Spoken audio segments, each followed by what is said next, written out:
नमस्कार साथियों, आप सभी का बहुत बहुत स्वागत करते हैं करियर फाउंडेशन के डिफेंस चैनल में। और साथियों, आज का सेशन बहुत महत्वपूर्ण है। आज के सेशन में हम लोग देखेंगे एसएससी जीडी के बारे में, जिसके माध्यम से हमारे कई युवा साथी अर्धसैनिक बलों में कई जो पोस्ट होते हैं उसमें सिलेक्शन के लिए आकांक्षित हैं। और 100% यदि आप लोग इस वैकेंसी के बारे में सब कुछ जानते हैं, आपको पता होता है कहाँ आपको जॉब करने को मिलेगी, क्या सैलरी होगी, क्या सिलेबस होगा, किस प्रकार से एग्ज़ाम का पैटर्न होगा, है ना। तो ये सारी चीज़ें जब आप जानते हैं, आई थिंक तभी आपको बेहतर तरीके से तैयारी हो पाती है। कोई भी चीज़, कोई भी क्षेत्र में आप जाना चाहते हैं, चाहे वर्दी पहनने का आपका सपना हो, चाहे कोई भी क्षेत्र में आप जाना चाहते हैं, सबसे उसमें मूल बात जो ये होती है कि जिस क्षेत्र में हम जाना चाहते हैं उसकी सिलेबस को जानना, कि वो हमसे अपेक्षा क्या करता है, हमसे जानना क्या चाहता है, या फिर हमें क्या क्या करना पड़ेगा उस चीज़ को करने के लिए या फिर सफल होने के लिए, है ना। तो ऐसी चीज़ों पर आज हम लोग चर्चा करेंगे कि एसएससी जीडी में क्या पोस्ट हैं और इन पोस्ट में किस प्रकार के आपको जॉब मिलते हैं और इसके लिए क्या क्या आपको पढ़ना पड़ता है और क्या क्या आपको बेहतर करना पड़ेगा, है ना। तो आगाज करते हैं साथियों, एसएससी जीडी के बारे में हम लोग तमाम बिंदुओं को देखते हैं। एसएससी जीडी आप सभी जानते हैं, इसमें पिछले 2 वर्षों से जब आप बात करें एसएससी जीडी के बारे में तो सरकार काफ़ी पॉजिटिव है और निरंतर, है ना। पिछला बार भी बहुत सारी वैकेंसी आई थी, 50,000 प्लस था। इस बार 2022 में जो वैकेंसी आई, अक्टूबर नवंबर में जो वैकेंसी आई थी वो भी आपका लगभग 50,000 के पास था। तो कुल मिलाकर के 2 वर्षों से यदि हम लोग देखें साथियों, तो एसएससी जीडी के संदर्भ में सरकार काफ़ी पॉजिटिव है और 100% नेक्स्ट ईयर चुनाव है ना। नेक्स्ट ईयर चुनाव है 2024 में, तो सरकार इस क्षेत्र में और भी वैकेंसी या फिर कहें और बेहतर वैकेंसी ला सकती है। और 100% जो सपना संजोते हैं सीआरपीएफ बनने का, बीएसएफ बनने का, या फिर एनसीबी, एसएसएफ और भी बहुत सारे पोस्ट इसके अंतर्गत आते हैं, इन सभी का जो सपना देखते हैं उन सभी का आप पूरा कर सकते हैं। कोई ज़्यादा टफ नहीं होता है। यदि आप सिलेबस के अकॉर्डिंग तैयारी करते हैं तो आपके लिए कोई बड़ी बात नहीं होगी तैयारी सफल होना। और इसके लिए करियर फाउंडेशन टीम जो है आपके लिए हमेशा गाइड की काम करेगी, जहाँ तक हो पाएगा बिल्कुल, है ना, बिल्कुल आपके साथ होगी। और आप लोग जुड़ करके भी तैयारी कर पाएंगे करियर फाउंडेशन, क्योंकि कई साथियों का इच्छा था और कई साथी का बहुत सारे लोग भी चाहते थे कि डिफेंस के क्षेत्र में करियर फाउंडेशन टीम आगे आए। और बिल्कुल आप सभी की आकांक्षाओं को देखते हुए और आप सभी के सपनों को पूरा करने के लिए हम लोग फिर से आप सभी के साथ जुड़ गए हैं डिफेंस के क्षेत्र में, है ना। तो साथियों, डिफेंस के क्षेत्र में एसएससी जीडी की बात करें हम लोग, तो सबसे पहले आपको याद रखनी है, यह जो एग्ज़ाम जो लेती है, कौन लेती है, एसएससी जीडी जो एग्ज़ाम होता है वो एसएससी जीडी मतलब एसएससी लेती है ना। एसएससी स्टाफ सिलेक्शन कमीशन, है ना, कर्मचारी चयन आयोग जो है साथियों, वो आपका एग्ज़ाम कंडक्ट करवाती है। और जैसा कि मैंने बात किया कि पिछले 2 वर्षों से, है ना, पिछले 2 वर्षों से जो है इस पर काफ़ी ज़्यादा सरकार पॉजिटिव है और काफ़ी ज़्यादा वैकेंसियाँ भी आ रही है। एकदम नियमित तरीके से आपका बहाली भी हो रहा है ना। लगभग और एग्जामों की यदि हम बात ना करें, जिस प्रकार से रेलवे करता है आप फिर और एग्जाम करते हैं, उस टाइप से एसएससी जीडी नहीं देखा गया है। एसएससी जीडी में एसएससी देखा जा रहा है कि बहुत बेहतर तरीके से एक सही समय में आपका एग्ज़ाम भी ले लेती है, फॉर्म भी निकाल देती है, फॉर्म निकालने के बाद एग्ज़ाम भी ले लेती है और सिलेक्शन भी करवा देती है ना। तो बात करें हम लोग एसएससी जीडी की, तो भारत में सुरक्षा बलों के लिए कांस्टेबल भर्ती का आयोजन एसएससी के द्वारा किया जाता है, जिसके लिए एसएससी जीडी कांस्टेबल परीक्षा आयोजित की जाती है, जिसमें 3 चरण शामिल होते हैं, है ना। 3 चरण कौन कौन शामिल होते हैं? सबसे पहले आप क्या देते हैं, सबसे पहले आप रिटेन एग्जाम देते हैं। मतलब आपके पास जैसे इस बार का पैटर्न चेंज हो गया, आगे हम लोग बात करेंगे। 80 क्वेश्चन होते हैं जिसमें आप जितना अच्छा से उसको सॉल्व कर पाएँ, कटअप निर्धारित होता है, उस कटअप में आपका आता है। फिर आगे आप फिजिकल और मेडिकल के लिए जाते हैं और फिर सर्टिफिकेट वेरिफिकेशन होता है और फिर जाकर के आपको ट्रेनिंग के लिए भेजा जाता है। यदि फाइनल लिस्ट में आपका नाम होता है तो आप ट्रेनिंग के लिए जाते हैं, है ना। इसके द्वारा एसएससी के विभिन्न विभागों जैसे सीआरपीएफ हो गया, सीआईएसएफ हो गया, सीआरपीएफ आदि पदों के लिए जीडी कांस्टेबल भर्ती आयोजन करता है, जिसके लिए न्यूनतम शैक्षिक योग्यता जो है 10वीं पास है ना। मतलब कहने का मतलब ये हुआ साथियों कि आप यदि 10वीं पास हैं, है ना, आप यदि बोर्ड पास हैं, मैट्रिक पास हैं, तो एसएससी जीडी का फॉर्म आप भर सकते हैं, है ना, भर सकते हैं। आगे बात करेंगे और इसके अंतर्गत हम इन तमाम वैकेंसियों के बारे में बात करेंगे, तमाम बिंदुओं के बारे में बात करेंगे, चाहे वो बॉर्डर सिक्योरिटी फोर्स हो, सेंट्रल इंडस्ट्रियल सिक्योरिटी फोर्स हो, सेंट्रल रिजर्व पुलिस फोर्स हो, इंडो तिब्बतन बॉर्डर पुलिस हो, सशस्त्र सीमा बल हो, नेशनल इन्वेस्टिगेशन एजेंसी हो, सेक्रेटरीट सिक्योरिटी फोर्स हो, असम राइफल्स हो, ये सभी चीज़ों के बारे में हम लोग इसमें अध्ययन करने वाले हैं, जानने वाले हैं कि क्या क्या वैकेंसी होती है और क्या क्या आपको इसमें जॉब करना पड़ता है, कहाँ जाना पड़ता है, ड्यूटी आपको कहाँ मिलती है ना। तो सबसे पहले बात करें साथियों हम लोग, यदि बात करें बीएसएफ की बात करें, है ना, बीएसएफ का मतलब होता है बॉर्डर सिक्योरिटी फोर्स। जैसा कि नाम से ही आपको दिमाग में आ जानी चाहिए, बॉर्डर मतलब होता है सीमा वाला क्षेत्र, है ना।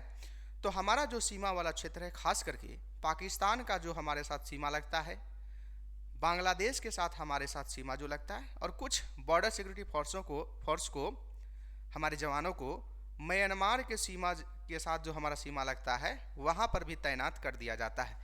लेकिन प्रायोरिटी के तौर पर हमारे जो बीएसएफ के जवान जो होते हैं वो बांग्लादेश की सीमा पर और पाकिस्तान के सीमा पर हमारे लिए प्रहरी के काम करते हैं, हमें रक्षा देने के काम करते हैं। और कोई भी इसके क्षेत्र में अवैध रूप से आवाजाही करता है, तस्करी करता है, घुसपैठ करने की कोशिश करता है, हमारे देश में आक्रमण करने की कोशिश करता है, तो इसे हम लोग सुरक्षा, यही आपका सुरक्षा देने का काम करते हैं।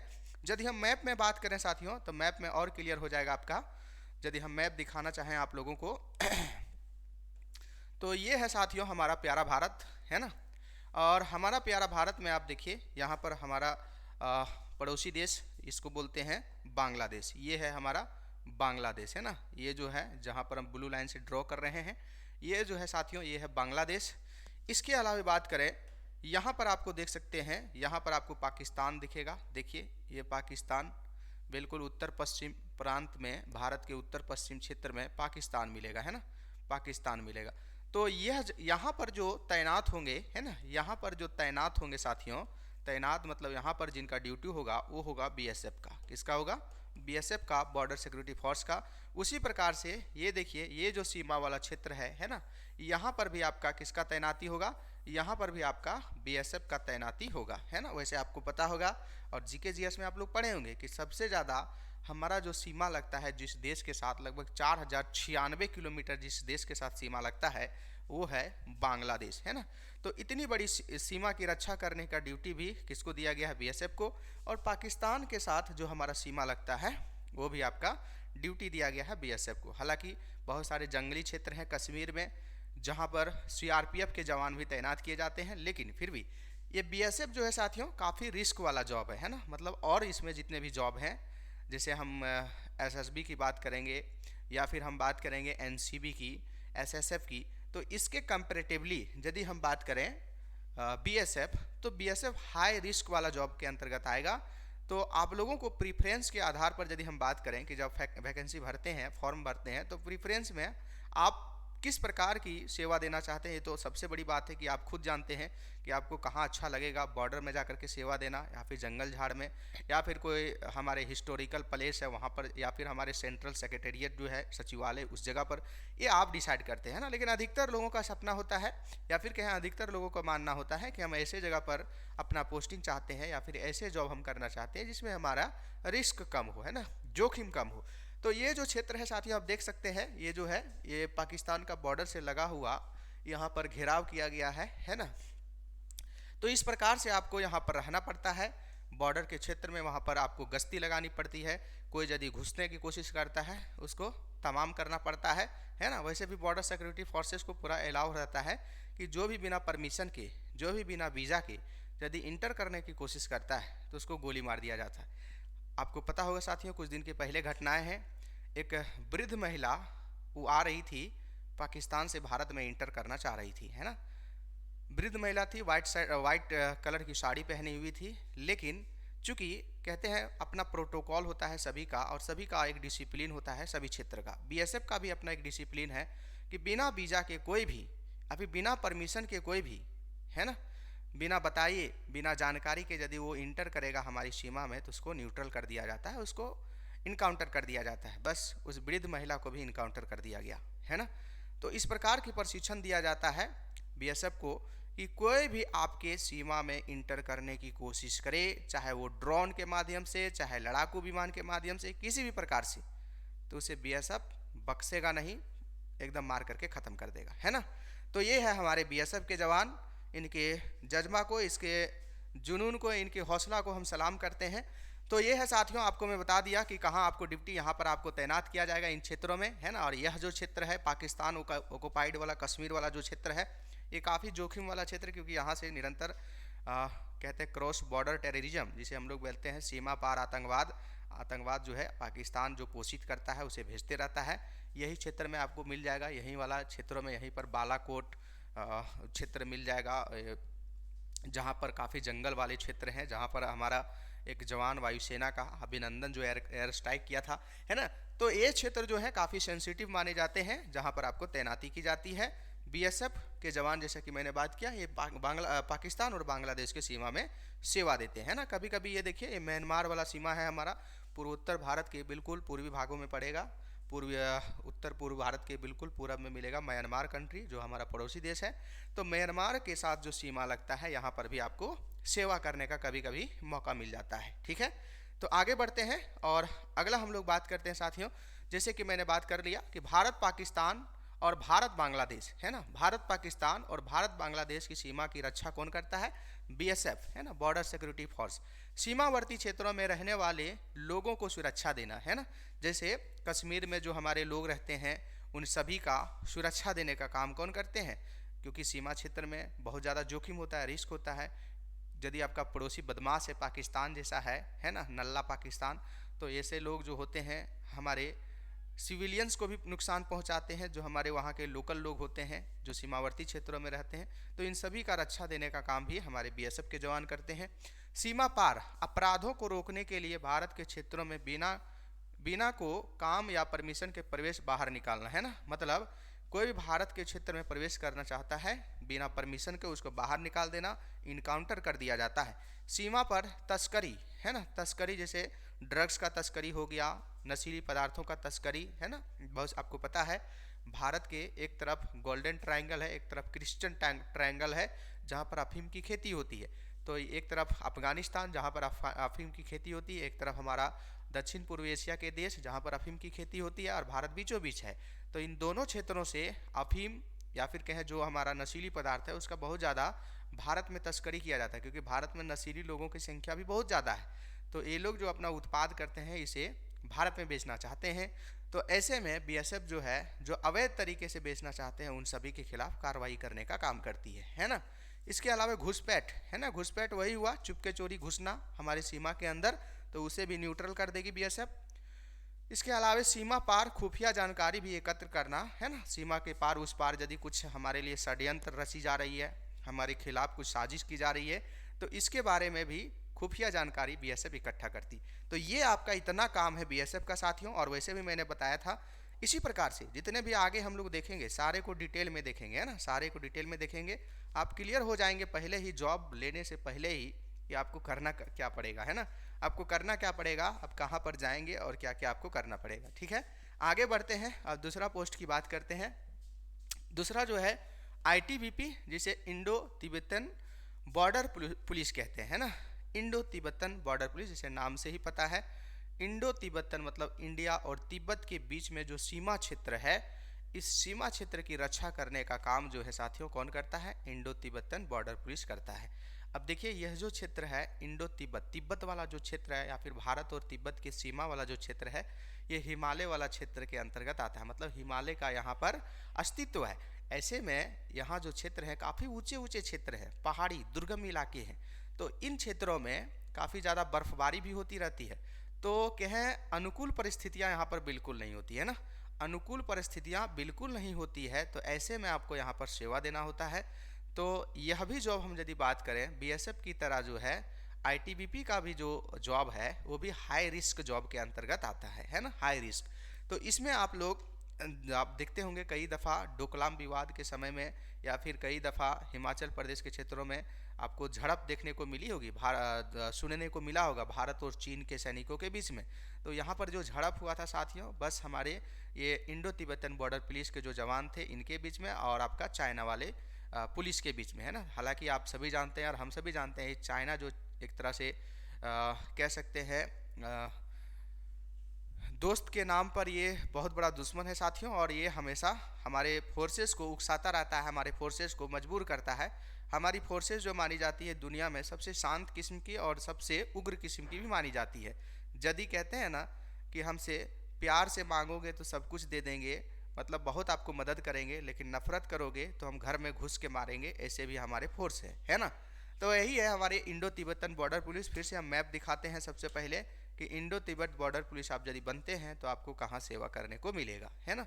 तो ये है हमारा प्यारा भारत, और प्यारा भारत के साथ हमारे सभी पड़ोसी देश। तो यहाँ पर आप देख सकते हैं साथियों, यहाँ पर लद्दाख है ना। यहाँ पर लद्दाख से लेकर के हिमाचल प्रदेश, उत्तराखंड, है ना, उत्तराखंड होते हुए यहाँ पर नेपाल आ जाता है, ये नेपाल। इसके अलावा यहाँ पर सिक्किम आ जाता है, फिर यहाँ पर अरुणाचल प्रदेश आ जाता है। तो यहाँ से लेकर के साथियों यह जो क्षेत्र है ना, यह जो क्षेत्र है जहाँ पर हम ब्लैक ब्लैक ड्रॉ किए हैं, ये सभी जो है यहाँ पर देखिए लिखा हुआ है तिब्बत। क्या लिखा हुआ है? तिब्बत। तो यह जो क्षेत्र माना जाता है ये तिब्बत वाला क्षेत्र माना जाता है। चाइना का पहले तिब्बत अलग देश हुआ करता था, और इसके जो गुरु हैं अभी वर्तमान में 14 नंबर के जो गुरु हैं जिनका नाम है दलाई लामा। तो ये दलाई लामा यही प्रयास कर रहे हैं कि यह तिब्बत जो है फिर से अलग राष्ट्र बने, चाइना से अलग होकर के। तो यह जो तिब्बत है साथियों, इस तिब्बत के साथ हमारा जो सीमा लगता है लद्दाख, हिमाचल प्रदेश, है ना, इसके अलावा सिक्किम और अरुणाचल प्रदेश का जो सीमा लगता है, यहाँ पर जो तैनात हमारे जवान होंगे वो होंगे आईटीबीपी। कौन होंगे? आईटीबीपी जवान होंगे। तो ये आपको याद रखना है, और यहीं पर आपको सेना का यदि आईटीबीपी के रूप में आपकी बहाली होती है तो यहीं पर आप जा करके सेवा देते हैं। सबसे बड़ी बात यह है कि यह क्षेत्र आपको मैं पहले बताया कि काफ़ी दुर्गम वाला क्षेत्र माना जाता है ना। जैसे कि मैंने बताया कि यह जो क्षेत्र है साथियों, यहाँ पर आपका क्या फैला हुआ है? यहाँ पर आपका इस प्रकार से हिमालय फैला हुआ है। तो हिमालय के साथ साथ यहाँ पर बहुत सारे हिमालय, मतलब बहुत ऊंचा भाग, उठा हुआ भाग। तो यहाँ पर जो उठा हुआ भाग आपको मिलती है, काफ़ी बड़े बड़े ऊंचे ऊंचे भाग मिलते हैं, पहाड़ मिलते हैं। और यहाँ पर ठंड के मौसम में, है ना, ठंड के मौसम में काफ़ी ज़्यादा बर्फबारी होती है। यहाँ पर काफ़ी ज़्यादा बर्फ़ मतलब गिरते हैं, पूरा धरती झील उल जितना होता है सब जम जाता है। ऐसी स्थितियाँ में आपको यहाँ पर सेवा देनी होती है, ठीक है। तो ये है इंडो तिब्बतन बॉर्डर पुलिस। तो इंडो तिब्बतन बॉर्डर पुलिस की बात करें तो भारत और चीन के बीच सीमा रक्षा करना, है ना, सीमा रक्षा करना। और चीन का वह क्षेत्र जो तिब्बत के अंतर्गत आता है, मतलब तिब्बत चीन का पार्ट है, तो क्या है, चीन के साथ जो हमारा सीमा लगता है उसकी रक्षा करना। जैसे लद्दाख से लेकर के अरुणाचल प्रदेश के बीच में जो हमारी सीमा अभी आपको दिखाएं, ये सीमा का रक्षा यही करते हैं। किसी भी प्रवेश के बिगड़ी गतिविधियों को सुधारना और समय स्थिति बनाए रखने के लिए इसका उपयोग किया जाता है ना। मतलब कभी कोई स्थिति बिगड़ गई, है ना, किसी भी प्रदेश में जब स्थिति बिगड़ जाती है तो वहाँ पर भी आईटीबीपी को भेज दिया जाता है ना, आईटीबीपी को भेज दिया जाता है। इसके अलावा उत्तरी सीमाओं पर सतर्कता और निगरानी रखना, है ना। तो वैसे भी हमारे सेना ही जो होते हैं, जो सीमा पर रहते हैं, वही तो निगरानी रखने का काम करते हैं कि हमारा पड़ोसी देश हमारे लिए क्या कर रहा है। यदि कुछ उनको दिखता है तो हमारे तुरंत खुफिया विभाग को उसको बताते हैं, और खुफिया विभाग फिर मंत्रालय से कंडक्ट करके मंत्रालय के कोऑर्डिनेशन के साथ इस पर क्या रिएक्ट किया जा सकता है इसके बारे में विचार होती है ना। तो सतर्कता और निगरानी रखने का काम करेंगे, विशेषकर तिब्बत वाला जो सीमा है हमारा उसके साथ। भारत और चीन की सीमा उल्लंघन का पता लगाना और उसकी गतिविधियों को रोकना, है ना। तो भारत और चीन के सीमा जो है, इसमें यदि वो उल्लंघन करता है कोई भी, चाहे वो तिब्बती पुलिस हो, चाहे कोई भी, यदि इसमें घुसने की प्रयास करता है तो बस जैसे घुसने की प्रयास करेगा, यदि सेना है तो उसको तो पहले भगाया जाता है प्यार से। यदि कोई सिविलियन है जो कहते हैं अपनी वेशभूषा बदल करके घुसने की कोशिश कर रहा है तो उसको न्यूट्रल कर दिया जाता है। अवैध आप्रवासन, सीमा पार तस्करी पर नज़र रखना, है ना। अवैध आप्रवासन का मतलब होता है साथियों, जैसे कोई भी शरणार्थी लोग जो होते हैं अपने देश में यदि उनको अच्छा माहौल नहीं मिल पाता है तो वो क्या करते हैं, दूसरे देश में जा कर के रहने लगते हैं। तो चाइना का कोई लोग जो परेशान है चाइना में, तो भारत में यदि अवैध रूप से आना चाहते हैं बिना भारत सरकार के परमिशन, बिना वीज़ा लिए, तो उनको रोकना, है ना, उनको रोकना। और सीमा पार तस्करी कहने का मतलब हो गया कि हमारे साथ यदि चाइना के लोग कुछ, या फिर चाइना की कुछ एजेंसियाँ, या फिर चाइना सरकार सीमा पार तस्करी करती है, चाहे वो ड्रग तस्करी हो, नशीली पदार्थों का तस्करी हो, मानव तस्करी हो, तो इसे रोकने का काम भी करेगी। इसके अलावा संवेदनशील प्रतिष्ठानों और वीआईपी को सुरक्षा प्रदान करने के लिए आईटीबीपी फोर्स का यूज किया जाता है। संवेदनशील स्थान मतलब जो सेंसिटिव जोन है, और वीआईपी सुरक्षा है ना, जो हमारे लिए वेरी इंपॉर्टेंट पर्सन, वीआईपी मतलब वेरी इंपॉर्टेंट पर्सन, तो उन सभी के सुरक्षा में भी इन सभी का कभी कभार यूज किया जाता है। मुख्य रूप से यूज जो होता है इंडो तिब्बतन बॉर्डर पुलिस का, वो होता है हमारी तिब्बत और चाइना के बीच में जो सीमा लगती है उसको बेहतर रखना, उसमें शांति बनाए रखना, और चाइना का फोर्स यदि घुसने की कोशिश करता है तो उसे रोकना, उसके साथ मुकाबला करना, है ना।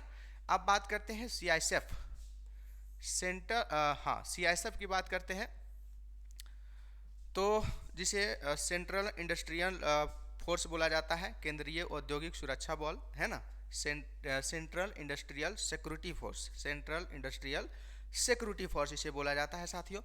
तो ये जो सीआईएसएफ जो होते हैं, ये थोड़ा सा इसका रिस्क यदि बात करें हम, तो रिस्क जो होता है वो थोड़ा सा कम होता है ना। रिस्क जो होता है साथियों, याद रखिएगा, अपेक्षाकृत जो होता है वो कम होता है ना, कम होता है। अब कैसे कम होता है ये आप खुद डिसाइड कर लीजिएगा, है ना। देखिए, रिस्क कहाँ होता है? रिस्क वैसे क्षेत्र में होता है जहाँ पर कुछ घटनाएं घटित होती रहती है, नकारात्मक घटनाएं, जैसे आतंकवाद, नक्सलवाद, है ना, अलगाववाद, घुसपैठ, जहाँ पर कह सकते हैं सीमा वाले जो क्षेत्र हैं वहाँ पर ज़्यादा रिस्क रहता है। इसके अलावा हमारे नक्सलवादी जो घटनाएं घटित होती हैं, इंटरनल आंतरिक सुरक्षा में जो चुनौतियाँ उत्पन्न करने वाले कुछ लोग होते हैं, वो जो क्षेत्र होते हैं वो रिस्क के अंतर्गत आते हैं, हाईली रिस्क के अंतर्गत आते हैं। लेकिन हमारे देश के अंदर कुछ ऐसे क्षेत्र हैं जहाँ पर यदि आपको तैनात कर दिया जाता है तो कोई ज़्यादा बड़ा खतरा आप पर नहीं रहेगा, है ना। तो इसीलिए कहते हैं सीआईएसएफ जो है ये हाई रिस्क वाला जॉब नहीं माना जाता है ना। तो अब प्रीफरेंस में यदि आप दें तो सीआईएसएफ जैसे जॉब को पहले रखें, बीएसएफ और आपका आईटीबीपी जैसे जो जॉब हैं उसे थोड़ा सा बाद में रखें। हालांकि आप सैलरी में यदि जाएंगे तो सैलरी में जो जितना रिस्क वाला जॉब है उतना ही ज़्यादा उसको सैलरी मिलता है ना, डेफिनेटली मिलना भी चाहिए। और ये जो जवान हैं हमारे अर्धसैनिक बल के जो जवान हैं, चाहे बीएसएफ हो, सीआईएसएफ हो, आईटीबीपी हो, सीआरपीएफ हो, जो भी जवान हैं, इनका जो लोकेशन के आधार पर भी सैलरी जो है कह सकते हैं इधर उधर होते रहता है, घटते बढ़ते रहता है। जैसे एक सीआरपीएफ के जवान यदि राजस्थान के शांत एरियो में या फिर कोई भी स्टेट के शांत क्षेत्र में यदि वो ड्यूटी कर रहा है तो उतना ज़्यादा उनको सैलरी नहीं मिलेगा। उसी प्रकार से सीआरपीएफ या फिर कोई भी बीएसएफ जो हाईली कह सकते हैं सेंसिटिव जोन जो होते हैं, काफ़ी संवेदनशील क्षेत्र जो होते हैं, जो बहुत ज़्यादा रिस्क वाले क्षेत्र होते हैं, वहाँ जैसे उनका ड्यूटी मिलता है वैसे वहाँ सैलरी जो है काफ़ी ज़्यादा वृद्धि कर दी जाती है ना।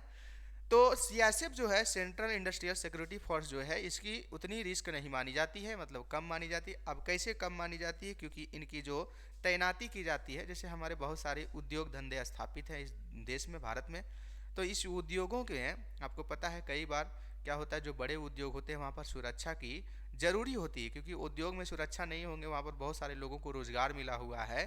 तो उद्योग में मान के चलते हैं कोई आकर के बम ब्लास्ट कर दिया या फिर कोई औद्योगिक चीज़ों को चोरी करने की कोशिश किया, है ना।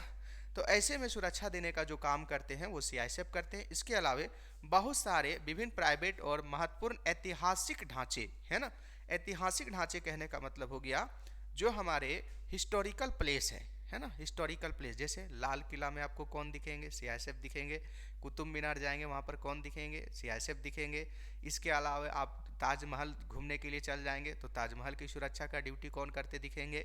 तो सीआईएसएफ दिखेंगे। ऐतिहासिक रूप से जो हमारे लिए प्लेस जो हैं, हमारे स्थान जो हैं, इन सभी का रक्षा करने का काम जो करते हैं वो सीआईएसएफ करते हैं, है ना, सेंट्रल इंडस्ट्रियल सिक्योरिटी फोर्स। इसके अलावा साथियों भारत में सभी वाणिज्यिक हवाई अड्डे, वाणिज्यिक का मतलब होता है जहाँ से हवाई अड्डे, मतलब कह सकते हैं वैसे हवाई अड्डे जहाँ से उड़ानें भरी जाती है व्यावसायिक दृष्टिकोण से, है ना, जैसे हम ही लोग जाते हैं तो किराया देते हैं, तो इस तरह से उड़ान करने वाली जो कंपनियां हैं, उड़ान भरने वाली या फिर उड़ानें जो नियंत्रित करने वाली कंपनियां हैं, उसको क्या मिलता है? पैसा, मतलब बिजनेस कर रही है वो। तो जो व्यावसायिक हवाई अड्डे हैं उन सभी की रक्षा करने का प्रभारी भी किसको दिया गया है? तो इसी को दिया गया है, हमारे सीआईएसएफ के जवान जो होते हैं यही हिस्टोरिकल प्लेस का भी और हवाई अड्डों का भी सुरक्षा देने का काम करते हैं। इसके अलावा दिल्ली मेट्रो, है ना, ये स्पेशल याद रखिएगा आप लोग, दिल्ली मेट्रो की सुरक्षा केंद्रीय औद्योगिक सुरक्षा बल द्वारा संचालित की जाती है ना। दिल्ली मेट्रो काफ़ी बड़ा मेट्रो है, दिल्ली मेट्रो।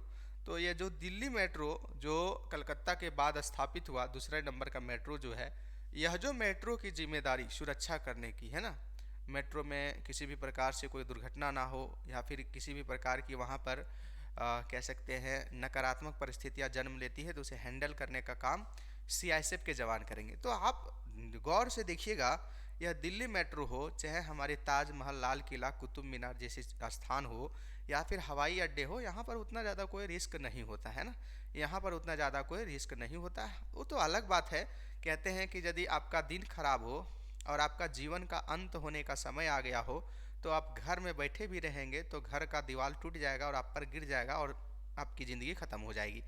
तो कभी भी दिमाग में ये बात नहीं होना चाहिए कि रिस्क नहीं है या फिर रिस्क कम है या फिर रिस्क बहुत ज़्यादा। हाँ, एक स्थितियाँ या फिर अभी तक का कहते हैं जो व्यवहारिक प्रैक्टिकल के आधार पर देखा गया है कि कहाँ पर ज़्यादा रिस्क है और कहाँ पर कम रिस्क। ये मापा इसलिए जाता है क्योंकि कहीं पर ज़्यादा हमारे सेना के जवान शहीद हो जाते हैं, कहीं पर कम होते हैं।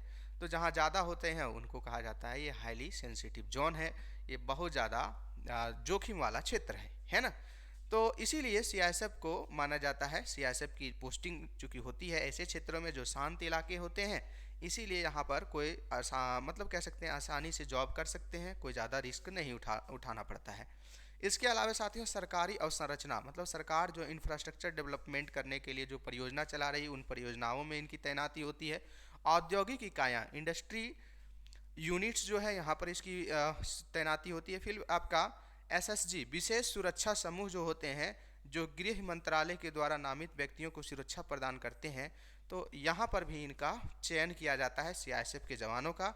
और औद्योगिक उपकरणों, प्रतिष्ठानों की सुरक्षा, संरक्षा और सुरक्षा प्रदान करने के लिए जिम्मेदार यही होते हैं, हमारे सीआईएसएफ के जवान होते हैं, है ना।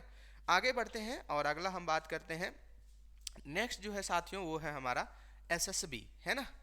एसएसबी का मतलब होता है सशस्त्र सीमा बल, और एसएसबी का फिर से तैनाती होगा बॉर्डर में, और ये जो होंगे वो भूटान और तिब्बत, है ना। भूटान और तिब्बत नहीं, भूटान और नेपाल।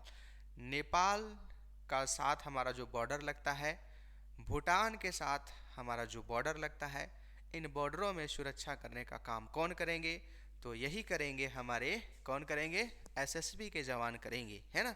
वैसे आपको पता होगा नेपाल का बॉर्डर हो चाहे भूटान का बॉर्डर हो, ये दोनों देशों के साथ हमारा जो संबंध है साथियों, बहुत अच्छा संबंध माना जाता है। आप सब सुनते होंगे नेपाल के साथ हमारा रोटी बेटी का रिश्ता है, भूटान के साथ हमारा काफ़ी बेहतर रिश्ता है। हमारे कई परियोजना जो हैं वो यहाँ चलाए जाते हैं, भूटान को हम बहुत ज़्यादा सहयोग भी देते हैं, इकोनॉमिक मदद भी करते हैं। तो इन दोनों देशों के साथ चूँकि हमारे संबंध बेहतर हैं, इसीलिए इनके सीमा की रक्षा करना उतना ज़्यादा रिस्क नहीं है ना। तो उतना ज़्यादा रिस्क नहीं है, या फिर कहें बहुत कम रिस्क है, बहुत कम रिस्क है। और जिस प्रकार से तिब्बत की सीमा की रक्षा करना थोड़ा ज़्यादा रिस्क है, जिस प्रकार से जम्मू कश्मीर बांग्लादेश की सीमा करना ज़्यादा रिस्क है, उसी प्रकार से बांग्लादेश के साथ सटा हुआ जो सीमा है और हमारा पाकिस्तान के साथ सटा हुआ सीमा जो है थोड़ा ज़्यादा रिस्क है। लेकिन नेपाल के साथ जो हमारा सीमा लगता है और भूटान के से, ये उतना ज़्यादा रिस्क वाला क्षेत्र नहीं है ना। अब देखिए नेपाल के साथ सीमा कहाँ लगता है और भूटान के साथ सीमा कहाँ लगता है, ये भी आपको दिखा देते हैं, है ना, ताकि कन्फ्यूजन दूर हो जाए आपके पास। तो आप देख सकते हैं, वैसे भी आपको इतना तो पता होनी चाहिए, आपको मैप तो पता होनी चाहिए। और आपका चूँकि क्वेश्चन पैटर्न में बहुत सारा जीके जीएस के क्वेश्चन भी होते हैं, इसलिए मैप आपको याद रखनी चाहिए, विशेषकर भारत और भारत पड़ोसी देश तो एकदम याद होनी चाहिए। तो साथियों, ये है हमारा नेपाल के साथ जो बाउंड्री लग रहा है, ये है हमारा नेपाल पड़ोसी देश और उसके साथ लगता हुआ बाउंड्री, ये है ना। और भूटान के साथ जो है हमारा सीमा देखिए यहाँ पर लगता है। तो नेपाल के साथ लगभग 1800 किलोमीटर सीमा लगता है और भूटान के साथ लगभग 700 किलोमीटर सीमा लगता है। तो यह जो सीमा की रक्षा करने का जो काम करेंगे वो हमारे एसएसबी के जवान करेंगे, सशस्त्र सीमा बल के जवान करेंगे। ये देखिए आपके फ़ोटो में लगा हुआ है, ये स्क्रीन में, यही है एसएसबी के जवान। तो इनका ड्यूटी है नेपाल के साथ सीमा जो लगा उसका रक्षा करना और भूटान, ठीक है। ये काफ़ी ज़्यादा रिस्क वाला नहीं क्षेत्र है, ये कम रिस्क वाला क्षेत्र है, इसलिए प्रेफरेंस में यदि आप लोग दें तो BSF, CISF, BSF, CRPF, ITBP से ये सबको मतलब कह सकते हैं पहले रख सकते हैं, पहले प्रेफरेंस, जो आप प्रेफरेंस में पहले देते हैं वो आपको प्रायोरिटी होता है। अच्छा कटअप आता है तो आपको पहले उसी में भेजा जाता है।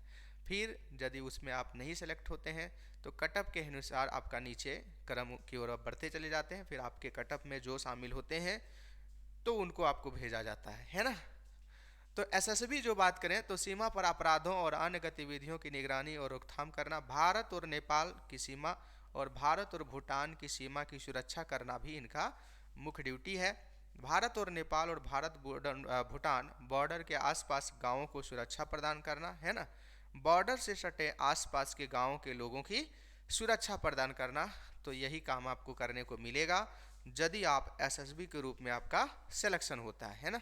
आगे बात करेंगे और हम बात करेंगे सेंट्रल रिजर्व पुलिस फोर्स है ना, केंद्रीय केंद्रीय रिजर्व पुलिस फोर्स इसे बोलते हैं।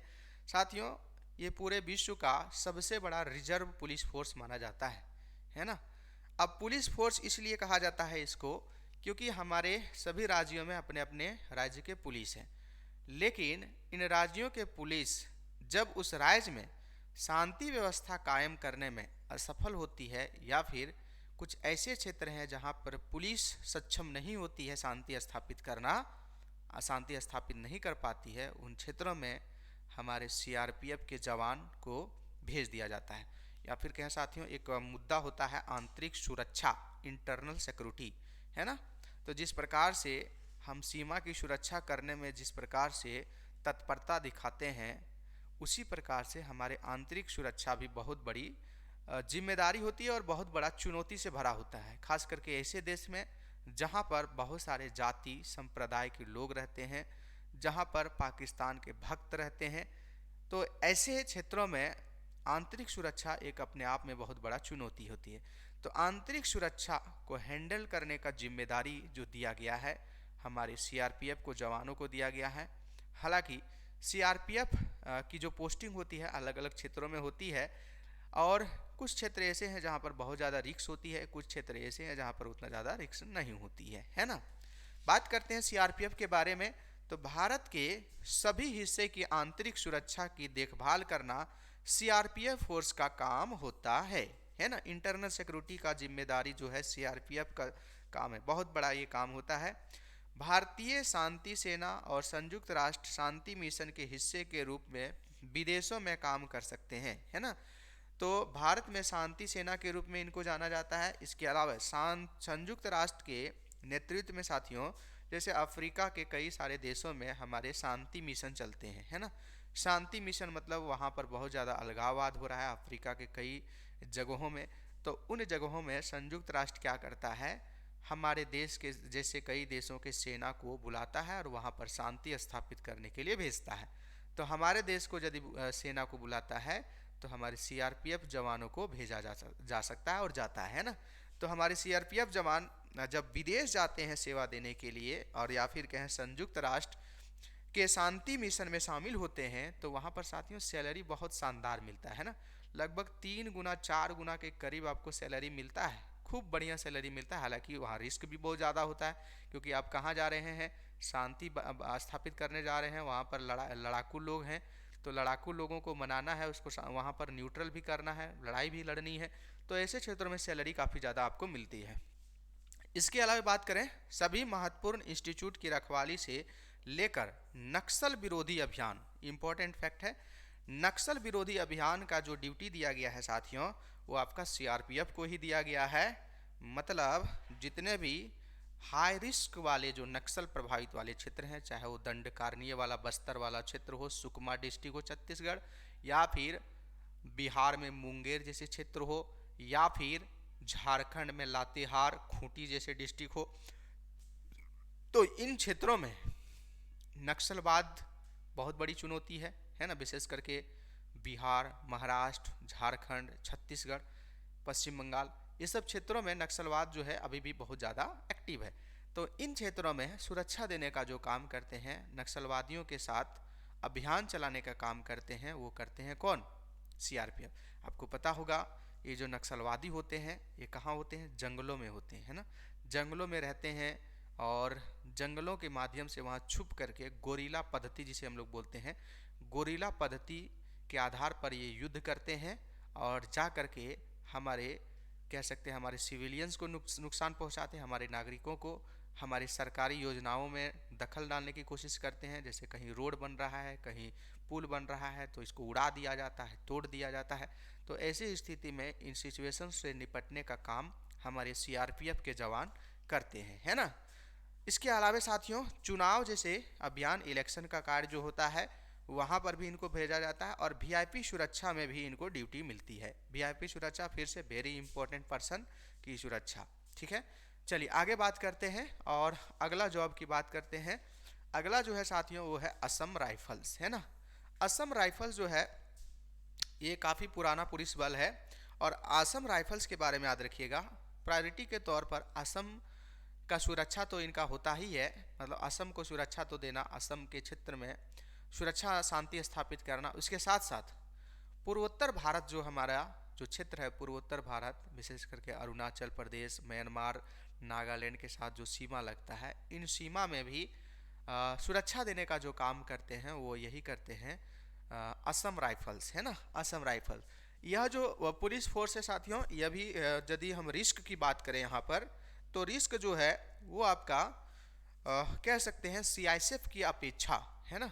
सीआईएसएफ की अपेक्षा जो है अभी तक हम जितने भी बताएं उसमें सबसे ज़्यादा रिस्की आपको बताएं कौन कौन, बीएसएफ, आईटीबीपी और सीआरपीएफ, है ना। सबसे कम रिस्की वाला जॉब बताएं CISF, central industrial security force. इसके बाद है ना सेंट्रल इंडस्ट्रियल सिक्योरिटी फोर्स जो है, इससे ज़्यादा रिस्क वाला क्षेत्र है आपका जहां पर असम राइफल्स के जवान हमारे तैनात होते हैं। ये पूर्वोत्तर वाला जो क्षेत्र है साथियों जहां पर असम राइफल्स का जवान तैनात होते हैं, आपको दिखाना चाहेंगे पूर्वोत्तर किसे कहते हैं, पहले ये तो समझ में आनी चाहिए, है ना। तब पूर्वोत्तर कहने का मतलब हो गया साथियों हमारा पूर्वोत्तर, वैसे तो पूर्वोत्तर में 7 स्टेट को शामिल किया जाता है जिसे हम लोग 7 बहन कहते हैं। यह जो क्षेत्र है हमारा, यह जो क्षेत्र है ये जो हमारा है पूर्वोत्तर भारत या फिर कहें उत्तर पूर्व भारत, है ना। ये जो हम ब्लू करके घेर दिए यह जो क्षेत्र है साथियों ये पूर्वोत्तर भारत है। और यहाँ पर आप गौर से देखिएगा या फिर इसके भौगोलिक परिस्थितियों को देखिएगा तो यहाँ पर काफ़ी ज़्यादा जंगल झाड़ पाए जाते हैं, है ना। काफ़ी ज़्यादा अरुणाचल प्रदेश वाले क्षेत्रों में जंगल झाड़, अरुणाचल प्रदेश से लेकर के नागालैंड, मिजोरम तक काफ़ी ज़्यादा जंगल यहाँ पर मिलेंगे, है ना। तो यह जो जंगल वाला क्षेत्र है यहाँ जंगल भी मिलेंगे और पहाड़ी भी मिलेगा बहुत सारा, है ना। बहुत सारी पहाड़ियाँ भी आपको मिलेगी, ऊंचे ऊंचे पहाड़ियाँ, डफला, मिरी, अबोर, मिसमी, आपका गारो, खासी, जैंतिया, बहुत सारे यहाँ पर पहाड़ियाँ मिलेगी। तो ये पहाड़ियाँ और जंगल कहते हैं, जंगल भी हो पहाड़ी भी हो तो ऐसे क्षेत्रों में छुपने की जगह या फिर कहें ऐसे क्षेत्रों में नक्सलवाद, अलगाववाद जैसी चीज़ों के लिए अनुकूल दशाएं विद्यमान हो जाती है और इसीलिए इन क्षेत्रों में अलगावाद, नक्सलवाद या फिर बहुत सारा अवैध तरीके से यहाँ पर बहुत सारे अवैध काम करने के लिए यहाँ पर जाने जाते हैं। जैसे अवैध रूप से यहाँ पर इंडस्ट्री स्थापित कर लिया, वैसे इंडस्ट्री जो हथियार निर्मित किया जा रहा है और उस हथियार को निर्माण करके पूरे देश में सप्लाई किया जाता है ना, बहुत सारे ऐसे लोग करते हैं। तो ऐसे क्षेत्र काफ़ी चुनौती भरा होते हैं, जंगल झाड़ वाले पहाड़ी क्षेत्र। तो इन क्षेत्रों में असम राइफल्स क्या करता है, सुरक्षा देने का काम करता है। और असम, आपको पता है असम में कई संगठन हुआ करते थे, जैसे उल्फा हो गया। तो उल्फा जैसे संगठन जो थे यहाँ पर असम और हमारे देश के आंतरिक सुरक्षा के लिए बहुत ज़्यादा खतरा उत्पन्न करते थे, है ना। अलग राज्य की मांग, अलग देश की मांग करते थे, राज्य तो छोड़िए अलग देश की मांग करते थे वो लोग। तो इस प्रकार के लोगों को कहते हैं इसको दबाना, इसको शांत करना, इसके खिलाफ कार्रवाई करना, ये काम और ड्यूटी होता है असम राइफल्स की। महिला और पुरुष दोनों यहाँ पर शामिल होते हैं और एकदम अच्छे से सेवा देते हैं, है ना। तो ये आपका हो गया पूर्वोत्तर भारत से संबंधित साथियों, जिसमें हम असम राइफल्स की बात करें तो आतंकवाद विरोधी अभियान, सीमा सुरक्षा संचालन के माध्यम से सेना के नियंत्रण में आंतरिक सुरक्षा प्रदान करना, है ना। तो इनका भी ड्यूटी है आंतरिक सुरक्षा जो है प्रदान करना। आपातकाल के समय सभी नागरिकों को सहायता प्रदान करना, यदि इमरजेंसी स्थापित होती है, यदि इमरजेंसी भारत में लगती है तो उस दौरान भी नागरिकों को मदद करने का ड्यूटी इन्हीं को दिया गया है। दूरस्थ क्षेत्रों में संचार, चिकित्सा सहायता प्रदान करना, है ना। मतलब दूरस्थ क्षेत्र मतलब दुर्गम क्षेत्र जो हैं, जहाँ पर सड़क की व्यवस्था नहीं है, विशेष करके अस्पताल की व्यवस्था नहीं है, वहाँ पर यदि कुछ लोग फंसे हुए हैं, कुछ लोग यदि वहाँ पर संकट की स्थिति में हैं, तो ऐसे में वहाँ पर संचार, चिकित्सा सहायता उपलब्ध कराने का काम यही असम राइफल्स के जवान करते हैं। युद्ध के समय जरूरत पड़ने पर और युद्ध स्थल के आसपास के क्षेत्रों में सुरक्षित करने के लिए लड़ाकू बल के रूप में काम करना, है ना। तो बिल्कुल साथियों, इसको यदि युद्ध हो रहा है तो इस युद्ध क्षेत्र में वैसे तो सबको भेज दिया जाता है ना। वो तो सिचुएशन डिसाइड करती है कि कौन से जवान युद्ध में जाएंगे। नहीं, यदि आर्मी हमारा हैंडल कर ले रही है, ठीक है, क्योंकि युद्ध जब भी होता है वहाँ पर प्रायोरिटी के तौर पर हमारे इंडियन आर्मी जाते हैं उस मोर्चा को संभालने के लिए, उसे निपटने के लिए।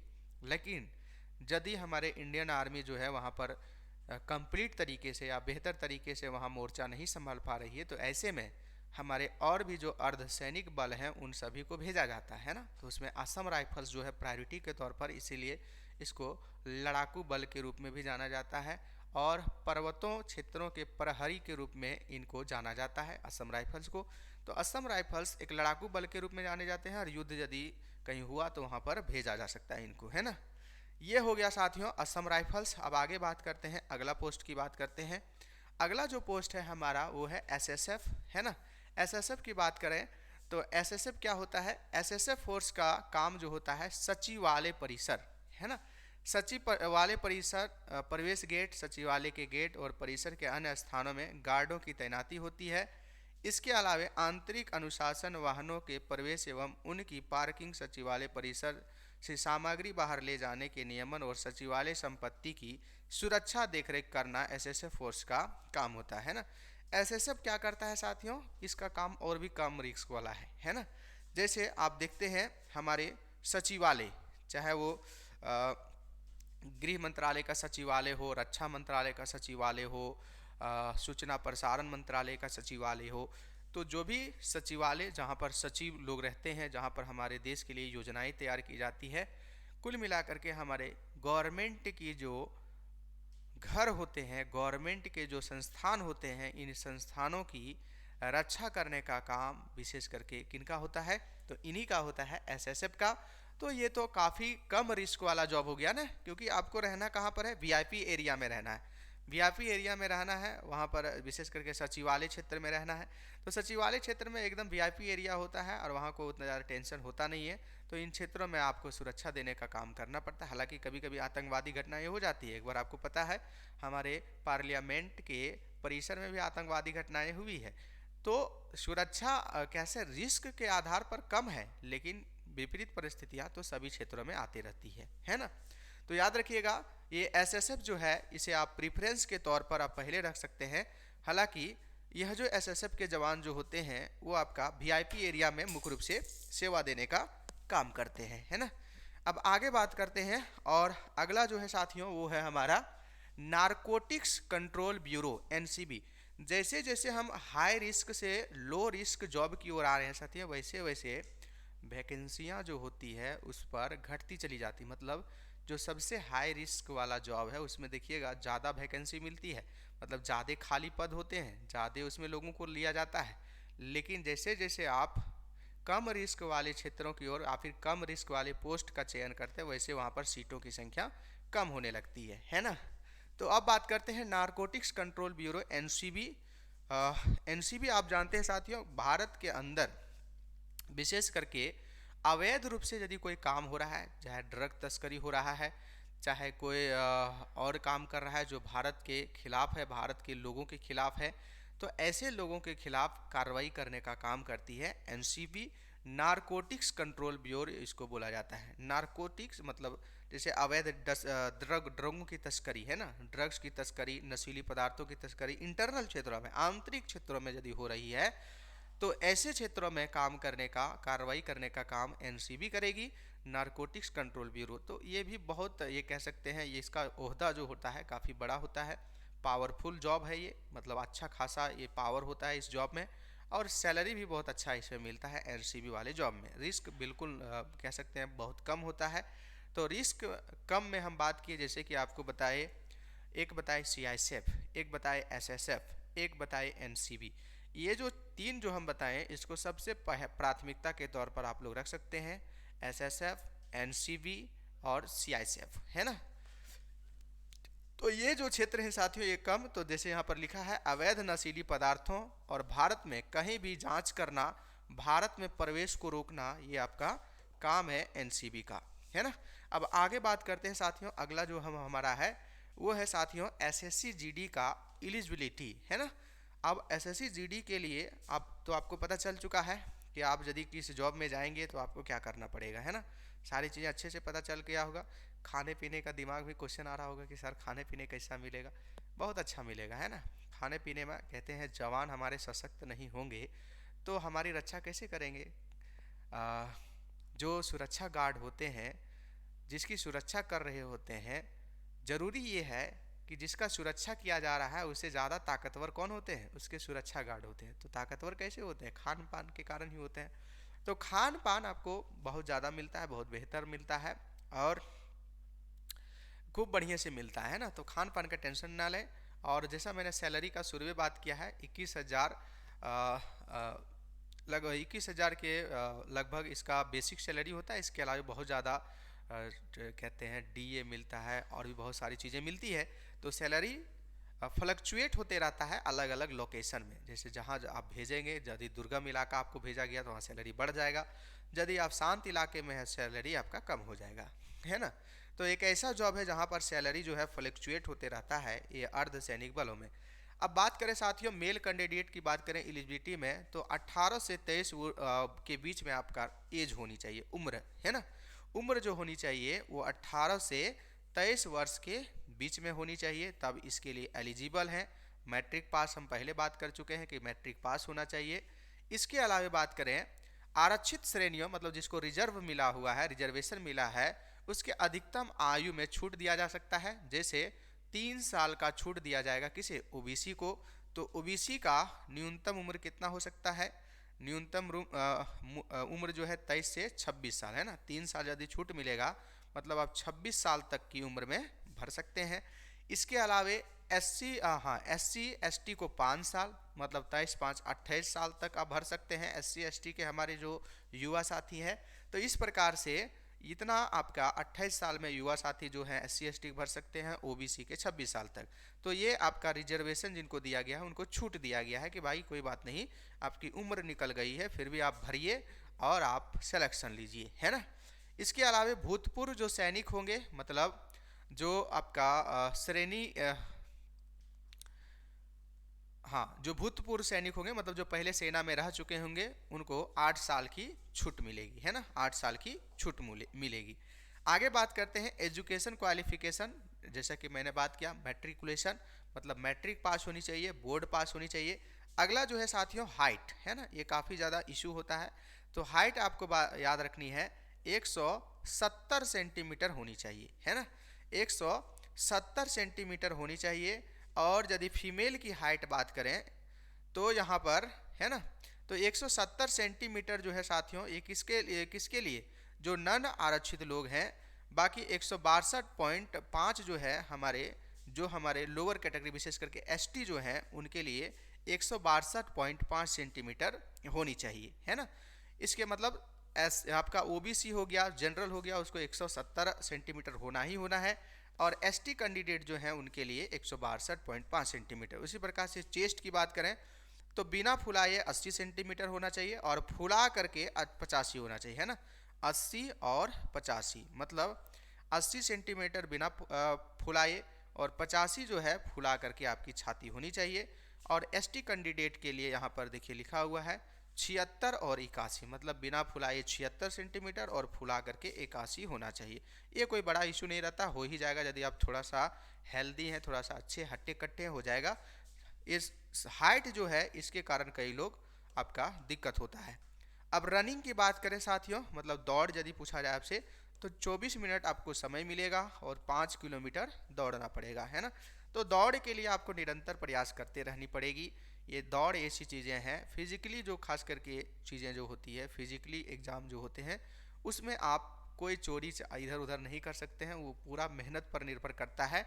कि आपने दौड़ा है कि नहीं दौड़ा है, आपने फिजिकल जो एक्सरसाइज है वो किया है कि नहीं किया है। यदि नहीं किया है तो वहाँ पर कोई चांस नहीं है सफल होने का। इसीलिए आप देखे होंगे और मैं भी देखा हूँ कि खास करके जो हमारे वर्दी पहनने वाले जो युवा साथी है वो बहुत मेहनत करते हैं। सर्दी गर्मी बरसात जो भी मौसम हो, निरंतर वो सुबह उठते हैं और दौड़ते हैं और खूब एक्सरसाइज करते हैं, है ना। तो ये आपको करना होगा। 24 मिनट में 5 किलोमीटर दौड़ना पड़ेगा। फीमेल कैंडिडेट की बात करें साथियों, तब फीमेल में यदि हाइट की बात करें तो नॉर्मल या फिर कहें जनरल ओबीसी के लिए general OBC 157 centimetre, general OBC SC ST के लिए बात करें तो 150 सेंटीमीटर हाइट चाहिए, है ना। रनिंग की बात करें साथियों तो महिलाओं को 8.5 मिनट में 1.6 किलोमीटर मतलब 1600 मीटर दौड़ना पड़ेगा, है ना। तो महिलाओं को याद रखिएगा 8.5 मिनट में 1.6 किलोमीटर दौड़ लगाना पड़ेगा। ये उतना ज़्यादा टफ नहीं है, लेकिन महिलाओं के लिए तो टफ है, क्योंकि अकॉर्डिंग टू पुरुष जो है आप देखेंगे कंपेरेटिवली तो टफ ही है। यदि दौड़ते हैं, हमारे महिला साथी निरंतर दौड़ते हैं, अभ्यास करते हैं, तो इतना बड़ा बात नहीं है। कह सकें 1.5 किलोमीटर दौड़ना 8.5 मिनट में दौड़ सकते हैं, है ना। अब आगे बात करते हैं और अगला जो है साथियों वो हमारा मेडिकल एलिजिबिलिटी क्या होता है ना। मेडिकल एलिजिबिलिटी क्या होता है, मतलब मेडिकल में क्या क्या होता है। तो यहाँ पर देखिए चयनित उम्मीदवारों को उनके शारीरिक और चिकित्सीय फिटनेस की जांच करने के लिए CAPF के द्वारा गठित मेडिकल बोर्ड के द्वारा जांच की जाती है ना। Central arm force police force के द्वारा गठित एक मेडिकल टीम होती है जो आपको जांच करती है आपके बारे में, जिसमें आंख देखा जाता है, आपकी कहीं पर दांत जो है सड़ा हुआ नहीं होना चाहिए, कान में पस वगैरह नहीं होना चाहिए, ये सब देखा जाता है। आई जो है एकदम कलर ब्लाइंड नहीं होना चाहिए, चश्मा लगाते हैं तो बिल्कुल ख़त्म, आपका होगा ही नहीं होगा। तो आँख जो है 6x6 होना चाहिए, ठीक से रंगों की पहचान आनी चाहिए, मतलब कलर ब्लाइंड्स नहीं होनी चाहिए। प्लास्टिक सर्जरी यदि आप किए हैं तो फिर आपको दिक्कत हो सकती है, अनुमति नहीं है। अगर कोई भी उम्मीदवार चश्मा लगाता है तो उसको रिजेक्ट कर दिया जाएगा, है ना। मतलब मैं चाहूँ SSC GD में जाना तो हमारी पॉसिबिलिटी नहीं है ना। तो ऐसे लोग नहीं जा सकते हैं। सुनने में किसी भी प्रकार के कोई प्रॉब्लम हो, मतलब है ना, मतलब उनको कम सुनाई देता है, तो ऐसे लोगों को भी यहाँ पर मौका नहीं मिलेगा। अगर उम्मीदवार को नॉक नी मतलब घुटना, फ्लैट फुट, वेरियस वेन और स्क्विंट इन आइज, है ना, मतलब घुटना में, पैर में या फिर नसों में किसी प्रकार से या फिर आंख में किसी प्रकार से समस्या है तो मेडिकल में उसे क्या कर दिया जाएगा, रिजेक्ट कर दिया जाएगा, है ना। तो ये आप लोग ध्यान दे लें। ये जो है साथियों, इस प्रकार की कोई चीज़ें आपके पास नहीं होनी चाहिए, है ना। इस प्रकार से कोई भी अक्षमता आपके पास नहीं होनी चाहिए, नहीं तो आप एलिजिबल नहीं हो पाएंगे, है ना, नहीं हो पाएंगे। अब आगे बात करते हैं और अगला जो है हमारा वो है एग्ज़ाम पैटर्न, है ना। यही आपका महत्वपूर्ण बहुत ज़्यादा है, क्योंकि सब कुछ जो है एग्ज़ाम पर टिका हुआ है। विशेष करके एग्ज़ाम पर टिका हुआ इसीलिए है क्योंकि यदि आप एग्ज़ाम पास नहीं करते तो मेडिकल फिजिकल की बात ख़त्म हो गया, है ना। तो सबसे पहले आपको एग्ज़ाम करेक्ट करना होता है अच्छे नंबर से। और विगत 2 वर्षों में जिस प्रकार से SSC GD का क्रेज बढ़ा है, युवाओं का क्रेज बढ़ा है इस क्षेत्र में, वैसे वैसे इस एग्ज़ाम का पैटर्न जो है साथियों, या फिर कहें एग्ज़ाम का जो क्वेश्चन लेवल है वो बहुत ज़्यादा हाई हो चुका है, बहुत ज़्यादा टफ हो चुका है। तो ऐसे में आपको क्या करना पड़ेगा, 1 साल कंटिन्यूस बेहतर तरीके से पढ़ना पड़ेगा। वैसे आपको पता है 80 क्वेश्चन होते हैं, 20 question reasoning, 20 question math, 20 question Hindi, 20 question GK GS। 80 question जो होते हैं साथियों, इसमें अब तो निगेटिव मार्किंग भी जोड़ दिया गया है, मतलब 1/3 जो है आपका निगेटिव मार्किंग हो जाएगा, है ना। तो इस प्रकार से आप अधिकतर क्वेश्चन को सही करना ही पड़ेगा, यदि गलत करते हैं तो आपका माइनस मार्किंग हो जाएगा, है ना। तो देखिए 80 क्वेश्चन हो जाएंगे। CBT मतलब कंप्यूटर बेस्ड टेस्ट होगा, मतलब ऑनलाइन टेस्ट होगा, जिसमें आपको 80 क्वेश्चन मिलेंगे। और 80 क्वेश्चन में आप प्रयास कीजिए कि कम से कम आप, है ना, कम से कम साथियों आप 65 से 70, है ना, 70 से ऊपर हो तो आप जो कम रिस्क वाले जो जॉब है उसमें आपका सिलेक्शन हो जाएगा। लेकिन 65 से 70 आपको सही करके आना है, इसके लिए आप सोच सकते हैं कितना मेहनत करना होगा आपको, है ना। हिंदी बहुत बेहतर से पढ़ना पड़ेगा, GK GS को भी नहीं छोड़ सकते हैं। इसके अलावा मैथ रीजनिंग भी बहुत बेहतर तरीके से करना होगा, तब जा कर के आप अच्छे, है ना, विशेष करके हम बात कर रहे हैं थोड़ा सा कम रिस्क वाले जॉबों की। तो इस प्रकार से आपका बेहतर नंबर आता है, तब जा करके आपका इस क्षेत्र में सपना पूरा हो सकता है। तो ध्यान रहे, निगेटिव मार्किंग है, मैं बार बार बोल रहा हूँ निगेटिव मार्किंग है, इसीलिए आपको बहुत मेहनत करना पड़ेगा। तुक्केबाजी यहाँ पर नहीं चलने वाली है ना। आगे बात करते हैं, उसके बाद होगा फिजिकल इफिशियंसी टेस्ट, जिसे पेट बोलते हैं। फिर फिजिकल स्टैंडर्ड टेस्ट, वही फिजिकली जो एग्जाम होता है जिसमें आपका चेक किया जाता है बहुत सारी चीज़ें। फिजिकल इफिशियंसी टेस्ट में आपका दौड़ वगैरह हो जाएगा, हाई जंप लॉन्ग जंप ये सब हो जाएगा। उसके बाद मेडिकल एग्जाम होगा जहाँ पर बहुत सारी चीज़ें चेक की जाएगी। उसके बाद आपका फाइनल लिस्ट तैयार होगा। इसके बाद बात करते हैं साथियों, अगला जो है वो सैलरी की बात करते हैं ना, कि भाई पैसा कैसे मिलेगा। तो पैसा के बारे में बात करें तो बेसिक सैलरी जो होता है 21,700। जितने भी हम पोस्ट बताएं, चाहे BSF, CSF, SSF, Assam rifles, ITBP, CRPF, ये जो पोस्ट हम बताएं साथियों, एनसीबी, लगभग सभी पोस्ट का बेसिक पे सैलरी जो है, मतलब मूल वेतन जो है 21,700 है। इसमें बहुत सारी चीज़ें जुड़ता है, टीए, डीए, एचआरए, ये सब बहुत सारी चीज़ें जुड़ करके आपका सैलरी जो है माना जाता है। जब ट्रेनिंग पीरियड में होते हैं तो 30 से 32 हज़ार रुपया आपको मिलता है ना। अब धीरे धीरे आपका क्या होता है, साल में 2 बार ग्रोथ होती है, 2 बार बढ़ाई जाती है, और इस प्रकार से आपका बढ़ता चला जाता है। क्योंकि जिसे हम लोग बोलते हैं डीए, महंगाई भत्ता, तो साल भर में 2 बार महंगाई भत्ता आपका बढ़ेगा, तो सैलरी आपका ठीक ठाक हो जाता है। सैलरी की चिंता ना करें, सैलरी आपको अच्छा मिलेगा। और यदि आप हाई रिस्क वाले क्षेत्र में चले जाते हैं, विदेश सेवा देने चले जाते हैं, तो वहाँ पर आपको सैलरी कहना नहीं पड़ेगा, बहुत ज़्यादा मिलेंगे, है ना। इसके अलावा साथियों, कांस्टेबल पर पद पर कार्य करने वाले जो कर्मचारी हैं, इसका वार्षिक पैकेज भी मिलता है। लगभग 3 लाख रुपये से 6 लाख रुपया पैकेज भी मिलता है। और वेतन के साथ ही जीडी कर्मचारियों को परिवहन भत्ता, मकान किराया भत्ता, महंगाई भत्ता आदि भी वही टीए, डीए, एचआरए, इसका आपका वेतन के साथ आपको मिलता है सारी चीज़ें। आगे बात करें, अगला जो है वो है जीके में आपको क्या पढ़ना है ना, सिलेबस। देखिए सिलेबस में आपको क्या पढ़ना है, यही सबसे महत्वपूर्ण चीज़ें हैं। और भारत और उसके पड़ोसी देश, देखिए पहले बिंदु में शामिल कर दिया है भारत और उसके पड़ोसी देश, है ना। क्योंकि आप पड़ोसी देशों के साथ आपकी सीमा में आपको सुरक्षा करने की जिम्मेदारी दी जा रही है, तो पड़ोसी देशों के बारे में जानना चाहिए, है ना। पड़ोसी देशों के साथ हमारी सीमा वाले क्षेत्रों में क्या क्या चुनौतियां, उसको जानना चाहिए। तो ये आपका बहुत महत्वपूर्ण है जीके जीएस में। तो ये एकदम टेंशन ना लें, ये सब चीज़ें जो है मैं आपको पढ़ाऊंगा एकदम बेहतर तरीके से, एकदम सारी चीज़ें आपके जीके जीएस का आप टेंशन बिल्कुल ना लें। इसके अलावा खेल जगत से संबंधित क्वेश्चन, इतिहास, हमारा हिस्ट्री, संस्कृति, हमारी culture, Indian culture, Indian geography, Indian economy, दृश्य, सामान्य राजनीति, फिर आर्थिक दृश्य मतलब इंडियन इकोनॉमिक, फिर हमारा सामान्य राजनीति मतलब पॉलिटी, फिर इंडियन कॉन्स्टिट्यूशन, वैज्ञानिक अनुसंधान, है ना। साइंस के क्षेत्र में जो टेक्नोलॉजी, विशेष करके वैज्ञानिक अनुसंधान इसरो के द्वारा क्या क्या किए जा रहे हैं, इसे आपको पढ़ना है। और सामान्य विज्ञान जिसमें फिजिक्स, केमिस्ट्री, बायोलॉजी तीनों पढ़नी है ना। देखिए 20 क्वेश्चन के लिए आपको कितना पढ़ना है, बहुत ज़्यादा पढ़ना पड़ेगा।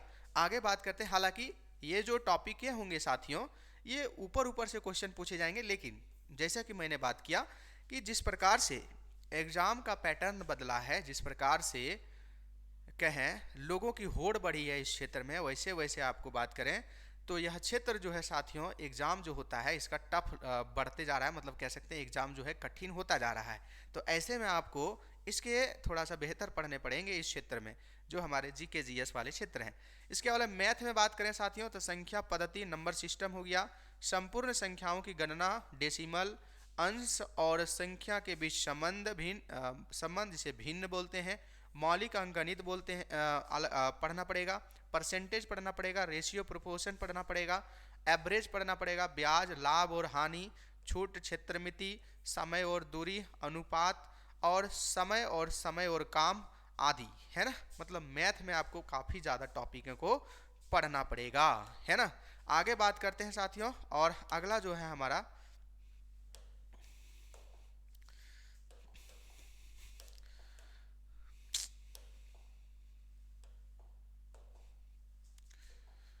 हाँ, अगला यदि हम बात करें तो नेक्स्ट बात करते हैं रीजनिंग की। बात करें हम लोग रीजनिंग, तो एनालॉजिक पढ़ना पड़ेगा रीजनिंग में, similarities and differences, spatial visualisation पढ़ना पड़ेगा, spatial orientation, discrimination, observation, relation concept मतलब ब्लड रिलेशन वगैरह इसमें, arithmetical reasoning and figure classification, arithmetical number series, non verbal series, visual memory और कोडिंग और डिकोडिंग, ये आपको पढ़ना पड़ेगा, है ना।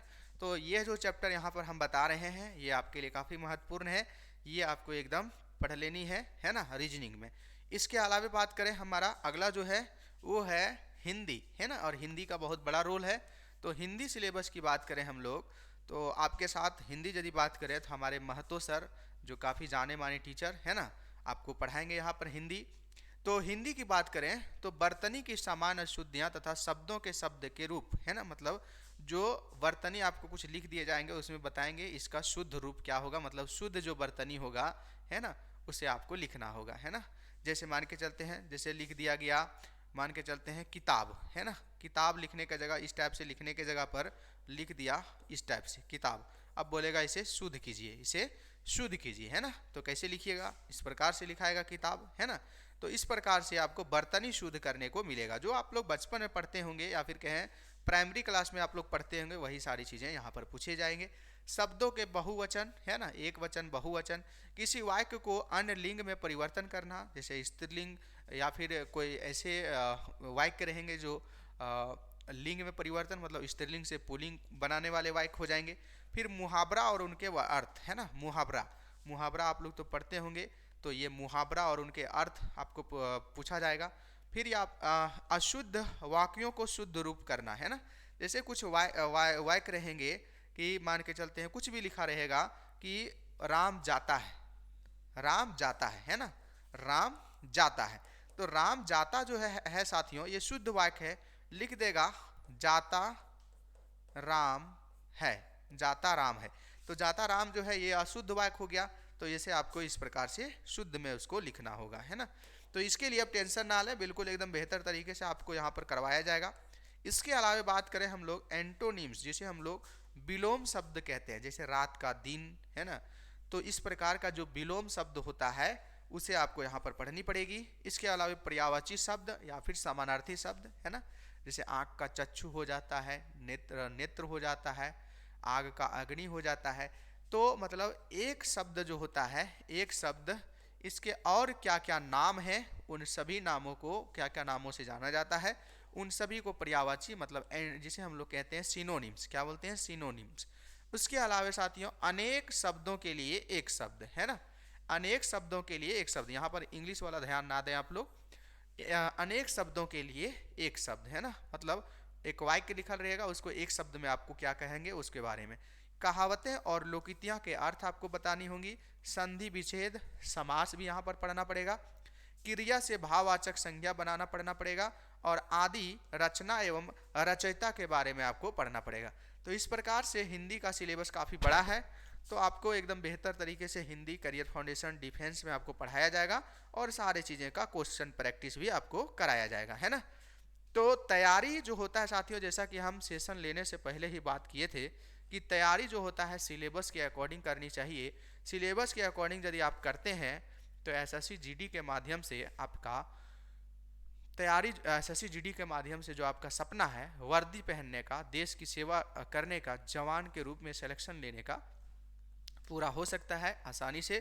तो करियर फाउंडेशन टीम जो होगी वो बिल्कुल आपके साथ चलेगी, आपको पर्सनली गाइड किया जाएगा, और सिलेबस के according question, topic wise question practice करवाते हुए माफ़ कीजिएगा, सारी चीज़ें का आपका तैयारी किया जाएगा। तो सेशन को यहीं हम समाप्त करते हैं, अगला सेशन फिर कोई डिफेंस के क्षेत्र से लेकर के हम हाजिर होंगे। तब तक आप सभी को बहुत बहुत धन्यवाद, नमस्कार, जय हिंद।